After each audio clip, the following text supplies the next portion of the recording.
मोदी सरकार की लेकिन वापसी हो जाना, फिर पाकिस्तान की बौखलाहट बढ़ जाना, मेजर शाह, और चूंकि आने वाले वक्त में जम्मू कश्मीर में इलेक्शंस भी होने हैं, क्या यही वो सब वजह हैं जिसको लेकर पाकिस्तान न सिर्फ बौखलाया हुआ है बल्कि इस तरह की हरकतों को अंजाम भी दे रहा है?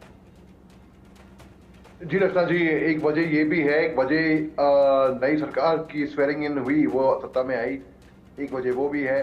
तीसरी वजह है कि पाकिस्तान एक नैरेटिव बनाने की कोशिश कर रहा है कि हिंदुस्तान में सब कुछ ठीक ठाक नहीं है, कश्मीर में सब कुछ ठीक ठाक नहीं है, जम्मू कश्मीर में। तो हालांकि सब कुछ ठीक ठाक है और धारा 377 हटने के बाद बदलाव तो आया है, ऐसा नहीं है कि उग्रवाद वो ही है जो पहले था। तब्दीलियां तो आई हैं लेकिन रातों रात तो नहीं होगा, इसमें वक्त लगेगा। तो वो ये नैरेटिव बनाने की बहुत कोशिश में है, और ताकि ये नैरेटिव बन जाए एक इंटरनेशनल कम्युनिटी के लिए। और ऊपर से उनको जलन भी है, उनको जलन भी है कि हमारी जीडीपी इतनी आगे है, हम इतना अच्छा कर रहे हैं। तो पाकिस्तान ये बेसिकली ये पाकिस्तान बैक थी है, ये दिखा भी था। तो बेसिकली पाकिस्तान अपने दुख से दुखी नहीं है, वो अपने पड़ोसी के सुख से दुखी है। और इस ईंट का जवाब हम पत्थर से देंगे। मुझे मालूम है कि ऐसी जल्दी एक ऐसी कार्रवाई होगी, ऐसी ठोस कार्रवाई होगी उनके खिलाफ, उनको मालूम नहीं होगा कि उनको क्या मार गया। तो हम पहले भी ये कर चुके हैं, 2016 में सर्जिकल स्ट्राइक, 2019 में बालाकोट एयर स्ट्राइक, ईरान ने इनके घर में घुस के मारा है, कोई इज्जत नहीं बची इनकी। अब ये बार बार ये चिड़े हुए हैं ना, ये इनको मिर्ची लगी हुई है, इनको मालूम नहीं है कि कैसे अपनी फ्रस्ट्रेशन दूर करें।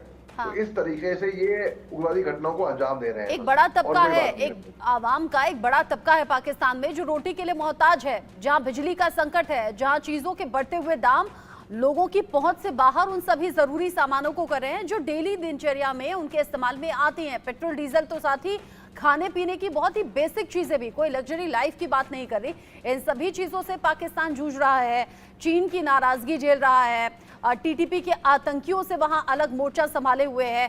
पाकिस्तान जो अलग अलग मोर्चों पर मुंह खा रहा है, पीओके में जो बढ़ते प्रदर्शन वो अलग सिरदर्द बने हुए हैं, लेकिन फिर भी ये पाकिस्तान आतंकवाद को बढ़ावा दे रहा है और लगातार भारत विरोधी गतिविधियों को अंजाम देने की साजिशें रच रहा है।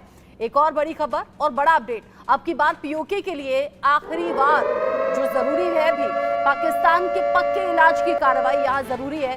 विदेश मंत्रालय की जिम्मेदारी जैसे ही डॉक्टर एस जयशंकर ने संभाली, इस बार मोदी सरकार के रिपीट होने के बाद चीन और पाकिस्तान को लेकर कड़ा और बड़ा संदेश दे दिया था।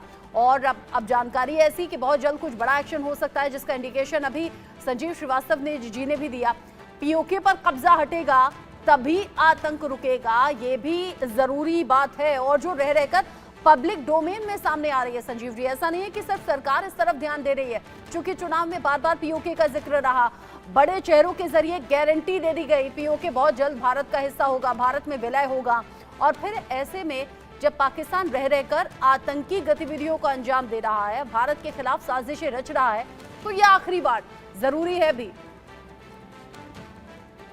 जरूरी निसंदेह ये जो पीओके और गिलगित बाल्टिस्तान की टेरिटरी है, वो जैसा कि मैंने कहा ये भारतीय टेरिटरी है, वहाँ के लोग भारतीय हैं, उसके ऊपर इलीगल ऑक्यूपेशन पाकिस्तान ने कर रखा है और वहाँ के लोग ही सड़कों पर आकर के इसके विरुद्ध लगातार अपनी आवाज उठा रहे हैं, अपना विरोध प्रदर्शन कर रहे हैं।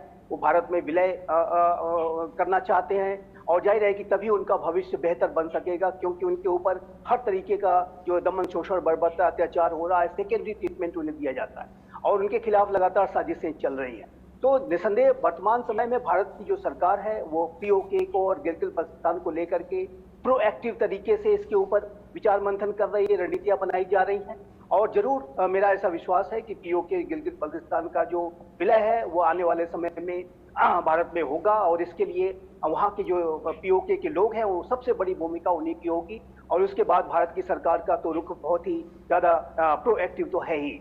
साथ ही साथ मैं ये भी कहूंगा कि ये जो पाकिस्तान की हरकतें हैं, पाकिस्तान एक ऐसा राष्ट्र है जो कि आतंकवाद के जो भस्मासुरों को उसने जन्म दिया है, वो भस्मासुर ही पाकिस्तान को जो है रसातल में ले जा रहे हैं। तहरीके तालिबान पाकिस्तान हो, बलूचिस्तान में अनेक जो वहाँ पर आतंकी कार्रवाइयाँ चल रही हैं, जाहिर है कि हर जगह से पाकिस्तान आतंकवाद के भस्मासुरों से स्वयं से ही जूझ रहा है। लेकिन उसके बावजूद भी आप देखिए तो ये कितने शर्मनाक स्थिति को वहाँ के हुक्मरानों ने पैदा कर रखा है कि जहां एक तरफ वो तहरीके तालिबान पाकिस्तान और बलूचिस्तान में अनेक तरीके की आतंकवादी घटनाओं से जूझ रहे हैं, वहीं भारत के खिलाफ उन्होंने आतंकी साजिशों करने से वो बाज नहीं आ रहे हैं। इसी वजह से आने वाले समय में भी भारत और पाकिस्तान के बीच के जो संबंध है वो लगातार उसमें एक डेडलॉक जो बना हुआ है वो आगे भी रहेगा।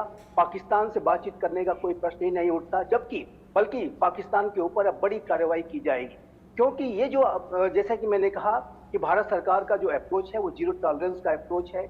और मेरा ऐसा मानना है कि वर्तमान की जो सरकार है, कृषि कार्यकाल जो प्रधानमंत्री मोदी का है, वो भी एक बेहद मजबूत सरकार है, बेहद सशक्त सरकार है। वहां पे जो भी एक दो दलों के साथ जो उनका एक सहयोग है वो भी एक बेहद सशक्त सहयोग है, और वो सभी का प्राइम मिनिस्टर मोदी की सिक्योरिटी टीम को और पूरे एस्टेब्लिशमेंट को समर्थन होगा कि वो पाकिस्तान के ऊपर कड़ी से कड़ी कार्रवाई करे। क्योंकि जैसे कि मैंने कहा कि भारत उत्थान और विकास की राह पर तेज गति से आगे बढ़ रहा है, और ये जो नया भारत है वो आतंकवाद को बिल्कुल भी बर्दाश्त नहीं करेगा, और इसके प्रति आतंकवाद के खिलाफ जीरो टॉलरेंस की नीति अपनाता है भारत सरकार अंतर्राष्ट्रीय मंच पर ये बात बहुत बार जाहिर कर चुका है। बावजूद इसके पड़ोसी देश सुधरने का नाम नहीं ले रहा। पाकिस्तान की तरफ से बार बार ये हरकत सामने आ रही है। लेकिन मेजर शाह, यहाँ ऐसी कौन सी मजबूरी है, क्योंकि तालिबान से एक अलग तरह का चैलेंज है। चीन की नाराजगी भी इन दिनों पाकिस्तान झेल रहा है। रोटी रोटी को मोहताज वहां की जनता है। फिर आखिर वो कौन सी मजबूरी है, या फिर ये कहिए कि खाने से ज्यादा आतंक जरूरी है पाकिस्तान के लिए? आपने बिल्कुल दुरुस्त बात करी है। इनके वजीर आजम, बल्कि इनके राष्ट्रपति थे जुल्फिकार अली भुट्टो, बेनजीर भुट्टो के पिता, उन्होंने कहा था कि पाकिस्तानी घास खा लेंगे लेकिन एटम बम जरूर बनाएंगे। आज इनके पास एटम बम जरूर है लेकिन न्यूक्लियर पावर है पाकिस्तान। लेकिन आप देखिए हालात, देखिए ना इनका पता नहीं आटा दाल चावल खरीद नहीं पा रही है, भूखमरी से मर रहे हैं ये लोग। आप बंदूक तो ले लेंगे, गोले कहां से लाओगे, क्या डालोगे, पत्थर।